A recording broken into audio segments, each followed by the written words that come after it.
Hi guys, నేను ఒకటి చెప్పాలనుకున్నాను కానీ ఫ్యామిలీ వాళ్ళని ఇబ్బంది పెట్టడంతో చాలా ఇబ్బంది అయిపోయింది మాకు. కానీ ఒకటేంటంటే ప్రేమించుడు పెళ్లి చేసుకోవడానికి ఆశతో ఉంటారు కానీ ఇంట్లో వాళ్ళకి చెప్పండి, భార్య పెట్టేలాగా చేయకండి. ఆరాడు ఒక కుటుంబం ఇట్లా ఇదే అయిపోయారు, చాలా బాధపడ్డారు, అన్నీ నరకంగా పంపించారు, అన్నీ చేసింది. కానీ ఒకటి ఆలోచన చేసి మీరు ఒప్పించి పెళ్లి చేసుకోండి. కానీ వద్దంటలేదు. నేను కూడా అన్న మాట నేను తప్పుగా ఉండొచ్చు, కానీ ఇంట్లో వాళ్ళని ఇబ్బంది పెట్టేలాగా మాట్లాడి యేసుడు అన్నీ బాగానే ఉంటాయి. కానీ ఒక్కటి మాత్రం చెప్తున్నాను, ప్రేమించి పెళ్లి చేసుకోండి, కానీ ఇంట్లో వాళ్ళకి చెప్పి పెళ్లి చేసుకోండి. అలాగ ఒప్పించండి. కాలు పట్టుకుని బతిమాడుకున్నా కూడా ఒప్పుకుంటారు.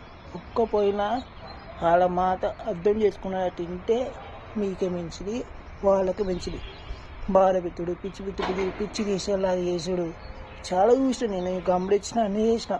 కానీ మన జాగ్రత్తలో మనం ఉంటే అమ్మ వాళ్ళకి మంచిగా బతమాడుకొని ఒప్పించి పెళ్లి చేసుకోండి. దయచేసి ముందే చెప్తున్నాను. కానీ ఎప్పుడైనా తప్పు నిర్ణయం తీసుకుంటే కుటుంబం మనం ఇదైపోతాం. ముందే చెప్తున్నా, మళ్ళీ చెప్తున్నా, కుటుంబం చూసుకోండి, సంతోషంగా ఉండండి. కాకపోతే పెళ్ళి మ్యారేజ్ చేసుకున్నా కానీ అమ్మాయి వాళ్ళు చూసినా కూడా చేసుకోవచ్చు, లవ్ చేసినా చేసుకోవచ్చు. కానీ ఒక్కటి మీరు ఒక్కడే లవ్ చేసిన మాత్రాన ఇంట్లో వాళ్ళకి చెప్పి ఒప్పించి పెళ్లి చేసుకోండి. మ్యారేజ్ అయినా మమ్మీ వాళ్ళు చూసి చేస్తారు, అది తప్పు కాదు. లవ్ చేసినా తప్పు కాదు, కానీ ఇంట్లో వాళ్ళకి చెప్పండి. దయచేసి నేను చెప్పేది పోడుకుంటున్నాను. దయచేసి నేను చేయి పెట్టి దండం పెట్టి అలా పోడుకుంటున్నాను. కాబట్టి దయచేసి అర్థం చేసుకోండి.